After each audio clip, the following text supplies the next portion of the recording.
আমেরিকার পেন্টাগন থেকে মধ্যরাতে সেনা প্রধানের কাছে একটা কল আসে, আমেরিকা থেকে কিংবা জাতিসংঘ থেকে আমরা সেনা পাঠাবো বাংলাদেশে রক্ষা করার জন্য। হঠাৎ কি এমন পরিস্থিতি তৈরি হলো যার জন্য বাংলাদেশের সেনাপ্রধানকে দেশ ছাড়তে হলো? এদিকে এবার জাতিসংঘ থেকে সরাসরি চাপ আসে বাংলাদেশের উপর। সেনাপ্রধান জাতিসংঘের তুপের মুখে পড়েন। আমেরিকা থেকে সৈন্য আসছে বাংলাদেশে, দেশের পরিস্থিতি এইবার কি হবে? ডক্টর ইউনূস সমন্বয়ক উপদেষ্টা আছেন কঠিন আতঙ্কে, তাদের অবস্থা এবং পরিস্থিতিগুলো নিয়ে। বাংলাদেশের সবথেকে সহৃদয় ব্যক্তি দেখতে পাচ্ছি সেনাপ্রধান ওয়াকারুজ্জামানকে। আসলে এই ভদ্রলোক সম্পর্কে লোকজন এত বেশি কথা বলছে না, আমার মনে হচ্ছে যে ইনি একটি দেশের সেনাপ্রধান নন, ইনি রাস্তাঘাটে ওই চায়ের দোকানে বসা যে আলোচনা করতে আসে সেরকম একটা পাবলিক। এই সরকারের অধীনে কোনো নির্বাচনে যাবে না বিএনপি, এই নিয়ে কোনো সংশয় সন্দেহ নেই, সাফ জানিয়েছেন বিএনপি মহাসচিব মির্জা ফখরুল ইসলাম আলমগীর। নিশ্চিন্ত থাকতে পারেন, কোনো নির্বাচন হবে না, কারণ তারা আবার তাদের মতো করে একই কায়দায় নিয়ে যাওয়ার চেষ্টা করবে, আর আমরা বসে বসে দেখবো। এই অন্তর্বর্তী সরকারকে ধরেছে, এই অন্তর্বর্তী সরকার যদি কোনো মানুষ তার ন্যায্য দাবি নিয়ে রাস্তায় প্রতিবাদ করে, তখন বলা হয় যে আওয়ামী লীগের দোষর। আরে মুসিবত, মানুষকে মানুষের ন্যায্য অধিকার নিয়ে কথা বলবে না। ডক্টর মোহাম্মদ ইউনূসকে অনেকে ভাবে যে তিনি আসলে রাজনীতি বোঝেন না, তিনি যে বোঝেন এটা বাংলাদেশের জনগণ এখন অনেকেই বোঝে। কেউ কেউ বলেন আবার ডক্টর ইউনূস কি ফিডার খান, যে তিনি রাজনীতি বোঝেন না। কি মনে হয় আপনার, বিশ্বে সারা দুনিয়াটা চড়াইয়া খাওয়া একজন ব্যক্তি? আমি একটা কথা বলছিলাম যে এই সেনা প্রধান তিনি যদি বাংলাদেশের সার্বভৌমত্ব এবং বাংলাদেশে তিনি যদি শান্তি বজায় না রাখতে পারে, তাহলে ভাই বহির্বিশ্ব থেকে একের পর এক কিন্তু চাপ সৃষ্টি করবে। আর এটার জন্য কিংবা এই চাপকে মোকাবেলা করার সক্ষমতা আমাদের আছে। আমাদের মাত্র 30,000 সৈনিক, আমরা এটাকে দিয়ে তো বাংলাদেশে শান্তি রক্ষা করতে পারবো না। তাহলে কিভাবে হবে বাংলাদেশের শান্তি রক্ষা? দর্শক শ্রোতা, আমেরিকা থেকে সরাসরি বাংলাদেশের উপর চাপ এসেছে, জাতিসংঘের সৈন্য বাংলাদেশে ঢুকবে। তাহলে সেনাপ্রধান কি করবেন? সেনাপ্রধানকে নিয়ে গত কিছুদিন ধরেই অনেক আলোচনা হচ্ছে, অনেক সমালোচনা হচ্ছে, কিন্তু এখন এই বিষয়টা হওয়ার পর সরাসরি সেনাপ্রধানের উপর চাপ পড়ে, বাংলাদেশের উপর চাপ পড়ে। গাইজ, আপনারা দেখলে অবাক হয়ে যাবেন সর্বশেষ সেনাপ্রধান কি করেন। তিনি কিন্তু কঠিন একটি পদক্ষেপ নেন, সেই পদক্ষেপটি দেখলে আপনারা সবাই অবাক হবেন। আসুন এইসব বিষয় পর্যালোচনা করে আমরা অনেক তথ্য পাই এবং ভিডিও পাই, সবকিছু আপনাদের সামনে এক এক করে ধারাবাহিকলি তুলে ধরবো। ভিডিওটা কিছুটা লং হবে, কিন্তু অনেক তথ্য জানতে পারবেন। সর্বশেষ সেনাপ্রধান কি করেন, জাতিসংঘের সৈন্য বাংলাদেশে এসে কি করবে এবং বাংলাদেশের পরিস্থিতি সর্বশেষ কোন জায়গায় গিয়ে দাঁড়াবে। আসুন এই নিউজগুলো আগে দেখে আসি এবং ভিডিও শেষে আমাদের গুরুত্বপূর্ণ মন্তব্যগুলো করি। আমার কথাটা তাহলে সত্যি হয়ে গেল। কি কথা আপনার? তার আগে আমি বলি যে আমেরিকার পেন্টাগন থেকে মধ্যরাতে সেনা প্রধানের কাছে একটা কল আসে যে আপনি যদি বাংলাদেশের সার্বভৌমত্ব এবং বাংলাদেশের যদি ল অ্যান্ড অর্ডার আপনি ফিরিয়ে না আনতে পারেন, তাহলে আমেরিকা থেকে কিংবা জাতিসংঘ থেকে আমরা সেনা পাঠাবো বাংলাদেশে রক্ষা করার জন্য। এবং বাংলাদেশে যে জঙ্গিবাদী হামলা প্রতিনিয়ত হচ্ছে, সংখ্যালঘুদের উপরে যে প্রতিনিয়ত হামলা হচ্ছে, এটাকে আপনি যদি নিয়ন্ত্রণে না আনতে পারেন, তাহলে আমেরিকা থেকে আমরা সেনা পাঠাতে বাধ্য হব এবং আপনার কিংবা আপনার সেনাদেরকে আমরা বাংলাদেশে যে একদম দীর্ঘ লং টাইম একটা স্যাংশন মেরে দেওয়া হবে। মধ্যরাতে ফোন আপনার আমেরিকার কি পেন্টাগন থেকে, ভাবতে পারেন? আমি একটা কথা বলছিলাম যে এই সেনা প্রধান তিনি যদি বাংলাদেশের সার্বভৌমত্ব এবং বাংলাদেশে তিনি যদি শান্তি বজায় না রাখতে পারে, তাহলে ভাই বহির্বিশ্ব থেকে একের পর এক কিন্তু চাপ সৃষ্টি করবে। আর এটার জন্য কিংবা এই চাপকে মোকাবেলা করার সক্ষমতা আমাদের আছে। এটার জন্যই আপনার গত 3 থেকে 4 দিন আগে হবে, একটু বেশি হবে মনে হয়, তাই না? তখন কিন্তু সেনাপ্রধান বারবার বলে যে বাংলাদেশের সার্বভৌমত্ব এবং আমাদের মাত্র 30,000 সৈনিক আমরা কিভাবে কন্ট্রোল করব। তিনি একাধিকবার কিন্তু এই কথাটা রিপিট করেন যে আমাদের মাত্র 30,000 সৈনিক, আমরা এটাকে দিয়ে তো বাংলাদেশে শান্তি রক্ষা করতে পারবো না। তার জন্য বাংলাদেশের সমস্ত মানুষকে এগিয়ে আসতে হবে, বাংলাদেশে যত রাজনৈতিক দল আছে সবাইকে এগিয়ে আসতে হবে বাংলাদেশের সার্বভৌমত্ব রক্ষা করার জন্য। এর জন্যই সেনাপ্রধান বারবার তিনি একই কথা বলছেন যে বাংলাদেশের সার্বভৌমত্ব আমাদেরকে রক্ষা করতে হবে। কেন? আমেরিকা থেকে যে মধ্যরাতে আপনার কাছে কল আসছে যে আপনি যদি ল অ্যান্ড অর্ডার ফিরিয়ে না আনতে পারেন, তাহলে আমেরিকা থেকে বাংলাদেশে সেনা পাঠাবো। কেন? আপনার কি সক্ষমতা নাই? আপনার কি সক্ষমতা নাই? আপনি কি ল অ্যান্ড অর্ডার ফিরিয়ে আনবেন? আপনাকে পদত্যাগ করার জন্য মধ্যরাতে এই ডক্টর ইউনূস, সুৎখোর ইউনূস আপনাকে মনে করেন ডেকে নিয়ে যায় রিজাইন করার জন্য। আর আপনি আনবেন ল অ্যান্ড অর্ডার ফিরাইয়া? বলেন, নাকি আমাদের বাংলাদেশটা রক্ষা করার জন্য লাস্টে আমেরিকা থেকে সৈন্য আসবে? বলেন। আর যদি একবার আমেরিকা থেকে সৈন্য আসে, তাহলে এটা কি আমাদের বাংলাদেশের জন্য খুব ভালো কিছু আনবে, অনেক সুনাম বই আনবে? বলেন। তাহলে আমরা বাংলাদেশ কিংবা শেখ মুজিবুর রহমান, প্রেসিডেন্ট শহীদ জিয়া যে বীর মুক্তিযোদ্ধা ছিল, এবং বঙ্গবন্ধু শেখ মুজিবুর রহমান, তিনি যে দেশটাকে স্বাধীন করে দিয়ে গেছে, আলহামদুলিল্লাহ, এই স্বাধীন দেশটা রইল কোথায়? স্বাধীন দেশটা রইল কোথায়? স্বাধীন দেশের সার্বভৌমত্বটা আপনি রক্ষা করলেন কোথায়? আপনি তো দেশের সেনাপ্রধান। হ্যাঁ, আমেরিকার পেন্টাগন থেকে মধ্যরাতে আপনার কাছে ফোন আসে যে বাংলাদেশের ল অ্যান্ড অর্ডার ফিরিয়ে আনার জন্য। যদি না পারেন, তাহলে কি আমেরিকা থেকে সৈন্য পাঠানো হবে বাংলাদেশের ল অ্যান্ড অর্ডার কি ফিরিয়ে আনার জন্য? ভাবতে পারেন আপনি? আমি দর্শক বন্ধু, আমি আপনাদেরকে বলতেছি, ভাবতে পারেন আপনারা যে আমাদের বাংলাদেশটা বর্তমান কোথায় আছে? এই জামাতি, হিজবুত তাহরির কিংবা এই যে বা যারা আছে জঙ্গিবাদী দলরা, ভাবতে পারে যে এদের জন্য আমাদের দেশটা কোথায় যাচ্ছে? এরা খালি বলতেছে যে ইসলাম ইসলাম। আরে ভাই, ইসলাম ধর্ম মানে কি বলেন? হিংসা বিদ্বেষ বাদ দিয়ে সুন্দর একটা রাষ্ট্র কি পরিচালনা করা। তাহলে আপনারা কি হিংসা করতেছেন না? আপনারা কি একের পর এক বাংলাদেশে দখলবাজিতা, মব জাস্টিস, গণহত্যা চালাচ্ছেন না? চালাচ্ছেন কিনা? তাহলে কি আপনারা ইসলামটাকে, ওই যে গাড়ির জীবনে একটা নাম্বার প্লেট থাকে, ঠিক তেমন ভাবে আপনাদের গলায় আপনারা ইসলাম এই নাম্বার প্লেটটি লাগিয়ে, আর আপনাদের কি বলে, এই পিঠ পিছনে হচ্ছে জঙ্গি, হচ্ছে দেশ বিরোধিতা। বুঝতে পারতেছেন? আপনারা কি ওই নাম প্লেটটা লাগায় বাংলাদেশের কি মানুষের সেন্টিমেন্ট নিয়ে আপনারা প্রতিনিয়ত খেলেন, আর আপনারা ইসলামের দোহাই দেন। এখন যদি আমেরিকা থেকে যদি এই ল অ্যান্ড অর্ডার ফিরিয়ে আনার জন্য যদি সেনা বা সেনাবাহিনী পাঠানো হয়, তাহলে আমাদের বাংলাদেশটা কি খুব ভালো থাকবে? বাংলাদেশের সার্বভৌমত্ব থাকবে? স্বাধীন দেশের আপনার সম্মানটা কোথায় রইল বলেন? যারা নাকি বীর মুক্তিযোদ্ধারা কিংবা বঙ্গবন্ধু, শহীদ প্রেসিডেন্ট জিয়া, তারা যে দেশটাকে স্বাধীন করে দিয়ে গেছে, এই স্বাধীনতা কি আর বড় গলায় বলতে পারবেন? পারবেন না। তো তখন আমাদের বাংলাদেশটা কি চলে যাবে আমেরিকার আন্ডারে। বুঝেন আপনি? আপনারা বুঝতে পারেন আমাদের দেশটা কোথায় আছে? আর এই সেনা প্রধান আপনি বা কি করেন বলেন? আপনার ভূমিকাটা কি? আপনার ভূমিকাটা কি? আপনি দেশের একজন সেনা প্রধান ভাই। আপনাকে ডক্টর ইউনূস মধ্যরাতে ডেকে রিজাইন করার জন্য আপনাকে হুমকি দেয়, ধমকি দেয়। হ্যাঁ, আর ওদিকে আমেরিকা থেকে ডিরেক্ট বলতেছে, মধ্যরাতে আপনার কাছে ফোন আসে আমেরিকার পেন্টাগন থেকে যে আপনি ল অ্যান্ড অর্ডার ফিরিয়ে আনেন বাংলাদেশের। আর আপনি কোনো কাজ করেন না, যেখানে আমেরিকা ডিরেক্ট বলতেছে। আপনি ভয় কিসের? ও আপনাকে তারা মেরে ফেলবে, এটার জন্য আপনার ভয় লাগে?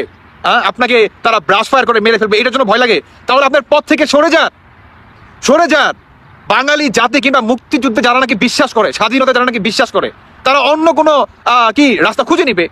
বর্তমান যারা নাকি স্বাধীনতায় বিশ্বাস করে, 80% মানুষ আপনার মুখের দিকে তাকিয়ে আছে, রাষ্ট্রপতি শাহাবুদ্দিন চুপ্পুর দিকে তাকিয়ে আছে। বলেন, আপনাদের ব্যর্থতা যদি একের পর এক এভাবেই ফুটে আসে বা জনগণের মাধ্যমে তুলে ধরেন, তাহলে আসলে যারা নাকি স্বাধীনতায় বিশ্বাস করে, তারা কোথায় যাবে বলেন? যাবে কোথায়? এই বিষয়ে সেনাপ্রধান কি একটা বড় কিন্তু মুগ্ধা প্রকাশ করে নাই। তিনি বারবার শুধু বলছে যে আমি কি করব, আমার তো মাত্র 30,000 সৈন্য না, বাংলাদেশের সার্বভৌমত্ব বর্তমান হুমকির মুখে। এটার জন্য আপনি বারবার বলেন কেন? আপনি এই কথাটা বলতেন যে মধ্যরাতে আমেরিকার পেন্টাগন থেকে আপনার কাছে ফোন আসছে, বাংলাদেশের ল অ্যান্ড অর্ডার আপনাকে ফিরিয়ে আনার জন্য প্রতিনিয়ত চাপ দিচ্ছে, তাহলে তো হতো।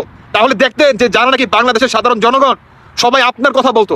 আপনি কেন প্রকাশ করলেন না বলেন? কেন আপনি প্রকাশ করলেন না? আপনি যদি প্রকাশ করতেন, তাহলে তো আজকে এই দিনটা দেখতে হতো না। আশা করি বাংলাদেশের জনগণও আপনার সাথে কাঁধে কাঁধ মিলিয়ে তারা একত্র পোষণ করতো, তাই না? কারণ ভাই, আমেরিকা আইসা আমাদের বাংলাদেশের ল অ্যান্ড অর্ডার ফিরিয়ে আনবে মানে কি? আমেরিকার সেনাদের হাতে আমাদের বাংলাদেশটা চলে যাবে। তখন আমাদের বাংলাদেশের পুলিশ প্রশাসন, আইন কানুন কারো কিচ্ছু করা থাকবে না, সবাই গোলাম হয়ে যাবে। আমরা বাঙালি বা বাঙালিত্ব আমরা হারিয়ে ফেলবো ভাই, কিছুই থাকবে না। অতএব দেশটা বাঁচান, কেমন? দেশটা বাঁচান।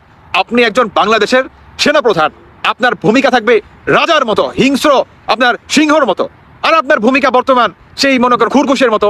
আর যারা নাকি বনের হায়না কিংবা যারা নাকি বনের হিংস্র প্রাণী, যারা নাকি বনের বিজি সাপ, তারা বর্তমান আপনাকে গর্জন দেখিয়ে ভয় দেখাচ্ছে। আপনি তো বনের সিংহ রাজারে ভাই, আপনার গর্জন দেখে সবাই কেঁপে উঠবে, তা না? আপনি নিজেই মনে করেন কাইপা টাইপা মনে করেন অস্থির ভাই। তাহলে আপনার পথ থেকে সরে যান, বুঝতে পারছেন? আপনার পথ থেকে আপনি সরে যান, আমরা অন্য কাউকে খুঁজে নিব বা অন্য কোনো রাস্তা আমরা খুঁজে নিব।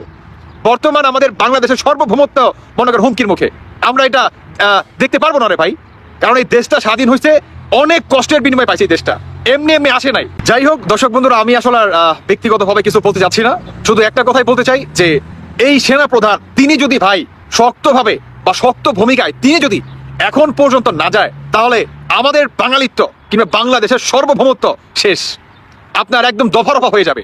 আমাদের সেনাপ্রধান জেনারেল ওয়াকারুজ্জামানের গেল 3 থেকে 4 দিন আগে একটা বক্তব্যকে কেন্দ্র করে মোটামুটি বিশ্ব মিডিয়ায়, বিশেষ করে ভারত, পাকিস্তান সহ বিভিন্ন জায়গায় বেশ কিছু প্রতিক্রিয়া হয়েছে। যে তিনি বলছেন যে স্বাধীনতা এবং সার্বভৌমত্ব হুমকির মধ্যে পড়তে পারে। আমি আপনাদেরকে সতর্ক করে দিচ্ছি। পরে বললেন না যে আমি সতর্ক করি নাই। ইভেন রাজনীতিবিদদেরকে একে অন্যের প্রতি কাদা ছোড়াছুড়ি, পাশাপাশি সরকারকেও আগামী ডিসেম্বরে নির্বাচন সহ বিভিন্ন ইস্যুতে সেনাপ্রধানের সে ভাইরাল বক্তব্যকে কেন্দ্র করে বিবিসি বাংলার একটা সাক্ষাৎকার ছিল আমাদের ডক্টর মোহাম্মদ ইউনূসের সাথে। সেখানে সেনাপ্রধানের এই বক্তব্যের বিষয়ে আপনার ডক্টর ইউনূসকে প্রশ্ন করা হয় যে তিনি আসলে কিভাবে নিচ্ছেন সেনাপ্রধানের এই বক্তব্যকে। তো বিবিসি বাংলাকে দেওয়া সাক্ষাৎকারে আপনার প্রধান উপদেষ্টা বলছেন, সেনাপ্রধান চাইলে নিজের মতামত প্রকাশ করতে পারেন, সেক্ষেত্রে সরকারের সমর্থন করা বা না করার বিষয় নয়, তবে হ্যাঁ, ঐক্য নষ্ট হলে স্বাধীনতা এবং সার্বভৌমত্ব বিপন্ন হবে। আর তার বক্তব্যের মধ্যে ছিল শেখ হাসিনাকে বেসিস করেই তিনি এখানে আবারও কাউন্টার করেছেন যে একটি পলাতক দল এবং তাদের নেতৃত্ব দেশ ছেড়ে পালিয়ে গেছে। দেশ ছেড়ে পালিয়ে গেলেও বাংলাদেশকে তারা এখনো অস্থিতিশীল করতে চায়, আর সেই অস্থিতিশীলতার লক্ষ্যে নানাভাবে তারা সর্বাত্মক আপনার চেষ্টা চালাচ্ছে। সেনাপ্রধানের বক্তব্যের পর ডক্টর মোহাম্মদ ইউনূস বলছেন যে দেশ বিপন্ন হওয়ার আশঙ্কা সবসময়ই ছিল, এখনো আছে এবং ভবিষ্যতেও থাকবে। শেখ হাসিনার পতনের পর বিগত সময়ে রাজধানী সহ দেশের বিভিন্ন অঞ্চলে ডাকাতির ঘটনা বেড়েছে। সরকারের হিসেব অনুযায়ী দেশের ডাকাতির মাত্রা আগের মতোই রয়েছে। চলমান পরিস্থিতি উন্নত করতে কাজ করছে সরকার। মানে ডক্টর ইউনূস বলতে চাচ্ছেন যে দেশে যে ডাকাতি ডুকাতির ঘটনাগুলো আমরা দেখছি, এগুলো ফেসবুকের বরাতে দেখছি, কিন্তু এই ধরনের ঘটনা আসলে স্বাভাবিক সবসময় ছিল। কিন্তু কিছু জায়গা আমার মনে হয় ডক্টর ইউনূস তিনি নিজেকে ফ্লোতে নিয়ে গেছেন। এই যেমন ধরেন মহাসড়কে গাছ ফেলে ডাকাতি, মাঝখানে লম্বা একটা সময় কিন্তু আমরা শুনি নাই, হয়তো এটা কদাচিৎ হতো, বাট ইদানিং সময় হাইওয়ে রোডগুলোতে ডাকাতের একটা মহা উৎসব চলছে। যাত্রী বেশি গাড়ির মধ্যে পিস্তল টিস্তল নিয়ে মহা উৎসব চলছে। এখন চাইলেই কি সরকার এটাকে আসলে থামাইতে পারেন না? এইটা আরেকটা ইস্যু ভাই। যদিও ইউনূস সাহেব বলছেন যে তার সরকার এগুলোর জন্য যারা সংশ্লিষ্ট দায়িত্বশীল আছেন তাদেরকে জবাবদিহিতার মুখোমুখি করেছেন। কথা সত্য, অনেককে তিনি বা তার সরকার স্বরাষ্ট্র উপদেষ্টা বরখাস্ত করার সিদ্ধান্ত দিয়েছেন, আবার অনেকে বদলি করার দিয়েছেন, এরকম ঘটনা ঘটেছে। তিনি আপনার বিবিসিকে বলছেন যে বাংলাদেশের চলমানের সমস্যার বিষয়ে সবার মতন আপনিও অবগত আছেন। পুলিশ রাস্তায় নামতে চাচ্ছিল না একদম শুরুতেই, কারণ 2 দিন আগেই তারা মানুষের উপর গুলি চালিয়েছিল, তাই মানুষ দেখলে তারা ভয় পেত। কাজেই তাদের ঠিক করতে আমাদের কয়েক মাস সময় লেগে গেছে, এখন মোটামুটি ঠিক হয়েছে, আবার নিয়ম শৃঙ্খলার দিকে আমরা রওনা হয়েছি। তার বক্তব্য যে তার নেতৃত্বে এই অন্তর্বর্তীকালীন সরকার আইনশৃঙ্খলা পরিস্থিতি সংস্কার, গত 7 মাসে নির্বাচন, ছাত্রদের নেতৃত্বে নতুন দল গঠন সহ রাজনৈতিক নানান ঘটনা প্রবাহ নিয়ে তিনি বিবিসিকে দেওয়া সাক্ষাৎকারে বলছেন সরকার মোটামুটি সফল। তো সেনাপ্রধানের বক্তব্যটা মোটামুটি সবার কাছেই গ্রহণযোগ্য ছিল। বাংলাদেশের মানুষ অস্থিতিশীলতা পছন্দ করছে না, রাজনৈতিক দলগুলোর কাদা ছোড়াছুড়ি পছন্দ করছে না, সবাই চাচ্ছে একটা সুষ্ঠু নির্বাচনের মাধ্যমে। ডক্টর মোহাম্মদ ইউনূসকে অনেকে ভাবে যে তিনি আসলে রাজনীতি বোঝেন না। তিনি যে বোঝেন এটা বাংলাদেশের জনগণ এখন অনেকেই বোঝে। কেউ কেউ বলেন আবার ডক্টর ইউনূস কি ফিডার খান, যে তিনি রাজনীতি বোঝেন না। কি মনে হয় আপনার? বিশ্বে সারা দুনিয়াটা চড়াইয়া খাওয়া একজন ব্যক্তি, নোবেল পাইছেন, ব্যবসা জীবনে যথেষ্ট সফল, সারা পৃথিবী তারে এই ব্যবসার জন্য ডাইকা ডুইকানে। তার যে অদ্ভুত থিওরি আছে, মানে এই টাকা দিয়ে কিভাবে টাকা বানানোর থিওরি বা জিরো কার্বন থিওরি, এই যে নানান থিওরি এত কিছু রাখে, আর বাংলাদেশের রাজনীতিবিদের মনের কথা তিনি বোঝেন না। আজকে জনাব তারেক রহমানকে একটা খোঁচা দিয়েছেন জনাব ইউনূস। খোঁচাটা কোথায় দিয়েছেন দেখেন, সাম্প্রতিক সময় বিবিসিকে দেওয়া একটা সাক্ষাৎকার, এটার অনেক কিছুই বাংলাদেশের গণমাধ্যম প্রকাশ করে নাই, শুধুমাত্র বিবিসি থেকে আপনারা এটা দেখলেই বুঝবেন। ওনাকে বলা হয়েছে যে এই যে রাজনৈতিক দলগুলো, বিশেষ করে বিএনপি, তারা বলছে যে জনগণ এই সরকারের উপর আস্থা হারাচ্ছে। তো বিষয়টাকে ডক্টর ইউনূস কিভাবে দেখছে বিএনপির বক্তব্যটা? তো তিনি বলছেন যে জনাব তারেক রহমানের বক্তব্যটা এখানে আনা হয়েছে। বিবিসির যিনি সাংবাদিক ছিলেন যে তারেক রহমান বললেন যে এই সরকারের উপর জনগণ আস্থা হারাচ্ছে। তো ডক্টর ইউনূস বললেন যে উনি হারাচ্ছেন নাকি, মানে উনি হারাইছেন? প্রশ্নটা কই মারছে, গুতাটা বুঝছেন না যে উনি হারাইছেন কিনা। তো জনগণ ওনার উপর আস্থা আছে। ইভেন তিনি বলছেন যে আমার সাথে যখন এই রাজনৈতিক দলগুলোর বৈঠক হয়, কই সেখানে তো কেউ বলে না যে আমার উপর আস্থা হারাচ্ছে। আর বিষয়টা বুঝতে পারছেন যে কোথায় একটা টাস করে গুতা মারছে। মানে ঠান্ডা মাথায় পলিটিক্স কারে বলে আস্তে আস্তে ডক্টর ইউনূস কিন্তু দেখাচ্ছে।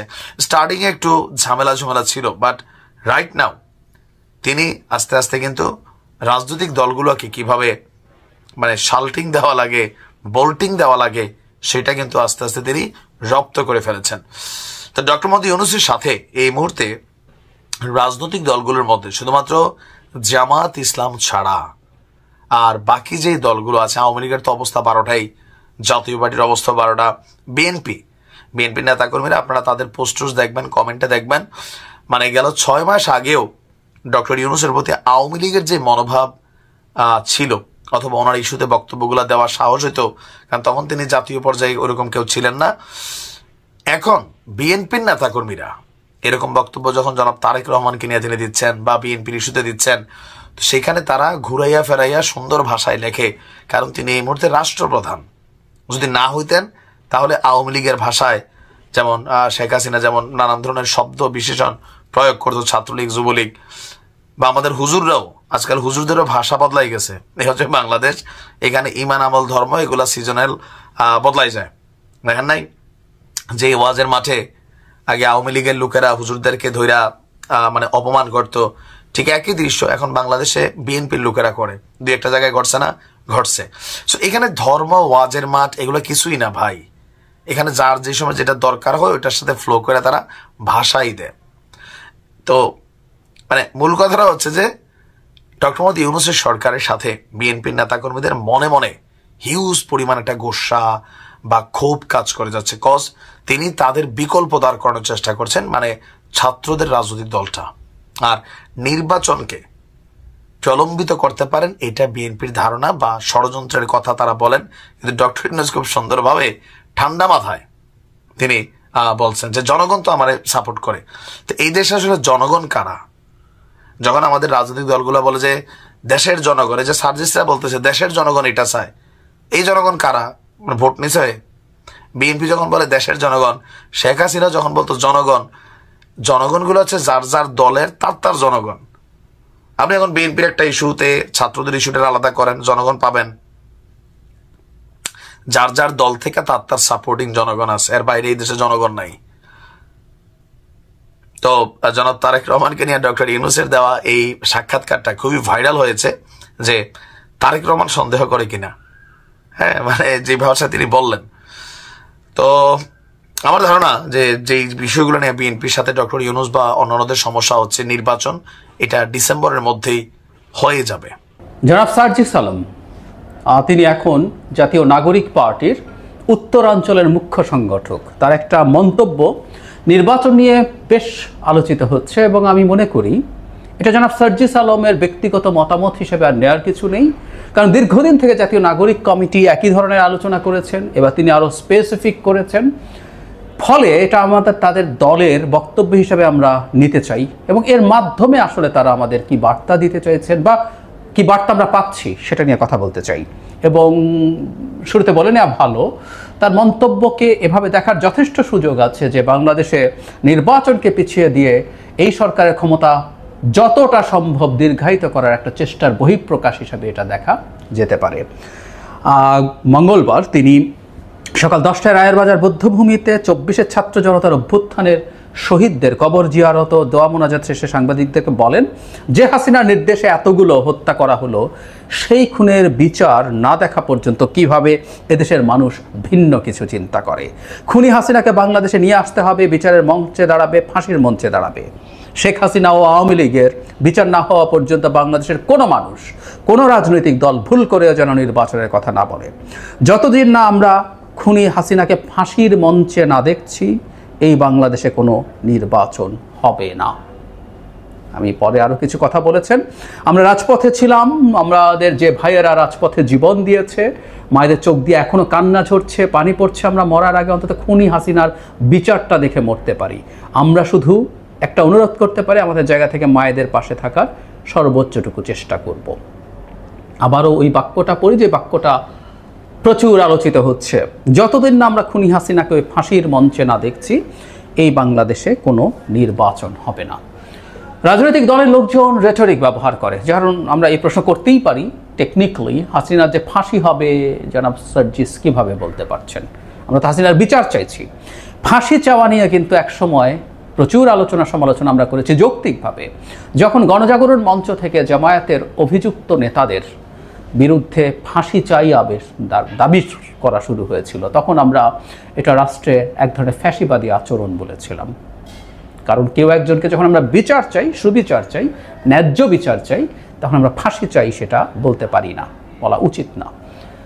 শেখ হাসিনা বিভৎস সব মানবতা বিরোধী অপরাধ করেছে, এটা নিয়ে কোনো রকম কোনো সন্দেহের কিছু না, আমাদের চোখের সামনে ঘটেছে অল্প কিছুদিন আগে, যেগুলোর ইভেন প্রচুর ভিডিও ডকুমেন্টেশনস আছে আমাদের হাতে। সহি জেনুইন ন্যায্য বিচারেও অনেকে বলেন একবার না বহুবারই ফাঁসি হতে পারে তারপরে এটা বলা নিয়ে প্রশ্ন তোলা যায় যে তার বিচার আমরা যতদিন না দেখতে পারছি। তারপরে যে বললাম শুরুতে, যখন রাজনৈতিক দলগুলো মাঠে থাকে তাদেরকে মাঝে মাঝে পপুলিস্ট কথা বলতে হয়, এটাকে আমরা এভাবেই ধরতে পারি। কিন্তু যেটা জরুরি কথা, এই বিচারের আলাপের একটা প্রেক্ষাপট আছে, এটা আজ না, বেশ কিছুদিন থেকেই জাতীয় নাগরিক কমিটি থেকে শুরু হয়েছে, যেটা এখনও চলছে। সেটা তারা প্রথম যে দাবি শুরু করেছিলেন, সংস্কার শেষ হওয়ার আগে কোনোভাবে নির্বাচন হতে পারবে না। এটা এক ধাপে গেল, এরপর শেখ হাসিনা এবং আওয়ামী লীগের লোকজনের বিচার হওয়ার আগ পর্যন্ত নির্বাচন হতে পারবে না, এইরকম আলাপ শুরু হলো।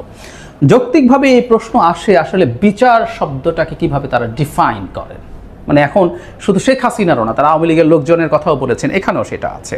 এখন খুব সহজে আমরা প্রশ্ন করতে পারি, ধরি আমরা শেখ হাসিনার বিচার, এখানে যে আন্তর্জাতিক অপরাধ আদালত আছে সেখানে হচ্ছে, সে আইনের অধীনে যেখানে মানবতা বিরোধী অপরাধের বিচার হচ্ছে, তিনি এবং আরও টপ বেশ কিছু মানুষের, এবং আমরা আমাদের চিফ প্রসিকিউটরের যারা তাজুল কিছুদিন আগে জানিয়েছেন যে 1-1.5 মাসের মধ্যেই তার তদন্ত শেষ হয়ে বিচার কার্য শুরু হবে, এবং তার ভাষ্য মতে আগে বলেছেন, এটা এদিন বলেননি, যে এই বছরের মধ্যেই তার কিছু বিচার দেখা যাবে। এগুলো কিন্তু প্রাথমিক রায়, এরপর আপিলের সুযোগ আছে, এরপর সব প্রসেস শেষ করে তার বিচার, মানে তাকে ফাঁসির মঞ্চে দেখতে যাওয়া, এটা বহু বছরের ব্যাপার। এটাতে করে শেখ হাসিনা, এছাড়া তার প্রচুর দলীয় লোকজন আছে যাদের বিরুদ্ধে এই আদালতে মামলা হবে না, তাদের বিরুদ্ধে মানবতা বিরোধী অপরাধের অভিযোগ না, অনেক ভয়ঙ্কর ক্রাইমের অভিযোগ আছে বিভিন্ন জায়গায়। খুন মানেই কিন্তু মানবতা বিরোধী অপরাধ না, বহু এলাকায় খুনের অভিযোগ আছে, কাউকে আহত করার অভিযোগ আছে, কারোর বিরুদ্ধে মিথ্যা মামলা করে হয়রানির অভিযোগ আছে, সবগুলো ফৌজদারি অপরাধ, চাঁদাবাজি, টেন্ডারবাজি, নানা রকম এরকম অবৈধ ব্যবসা, মাদক ব্যবসা, বহু অভিযোগ আছে। সো এগুলো নিয়ে তো শত শত বা হাজার হাজার মামলা হয়েছে, আরও হবে। তো এগুলোরও বিচার হতে হবে, এগুলো কবে নাগাদ হবে সেই প্রশ্ন। নট অনলি দ্যাট, আন্তর্জাতিক অপরাধ আদালতের বিচার ওই বছরই হয়ে যাবে কি না আমি সন্দিহান। সরকার যেভাবে বলুক না কেন, আমি ধারণা করি যে সরকার আন্তর্জাতিক স্ট্যান্ডার্ড মোটামুটি কমপ্লাই করার জন্য এই বিচারটা নিয়ে খুব তাড়াহুড়ো করবে না, করা উচিত হবে না। কারণ এই মামলা যদি শুরু হয় এবং শেখ হাসিনা যদি এটাকে কন্টেস্ট করার সিদ্ধান্ত নেন, তাহলে আসলে অনেকগুলো প্রসেস শুরু হবে। এই আদালত নিয়ে প্রশ্ন হতে পারে, এই আইন নিয়ে প্রশ্ন হতে পারে, এই আইনের মানে সেই এখতিয়ার বা এই আদালতে সেই এখতিয়ার আছে কিনা এভাবে বিচার করার, নানান রকম প্রশ্ন উঠে তারপর বিচার, তারপর সাক্ষ্য, সব কিছু, তারপর শুনানি, এসব করতে করতে করতে করতে আসলে এটা এমনিতেই এই প্রাথমিক রায়ে দীর্ঘ সময় লেগে যাবে। এখন আমরা খেয়াল করব যে জাতীয় নাগরিক কমিটি এবং এবার নাগরিক পার্টি এই বিচারটাকেই প্রধান করে তুলছে, এবং ভাষা খুবই কঠোর, কেউ যেন কোনোভাবেই নির্বাচন না দেখছি এদেশে কোনো নির্বাচন, হাসিনাকে ফাঁসির মঞ্চে যতদিন না দেখছি ততদিন এদেশে নির্বাচন হবে না, খুব ক্লিয়ারলি বলছেন উনি। আবারও বলছিলেন, আমি পড়েছি আগে, আবারও একটু পড়ি, যে হাসিনার নির্দেশে এতগুলো হত্যা করা হলো, সেই খুনের বিচার না দেখা পর্যন্ত কিভাবে দেশের মানুষ ভিন্ন কিছু চিন্তা করে, মানে নির্বাচনকে ইন্ডিকেট করছেন।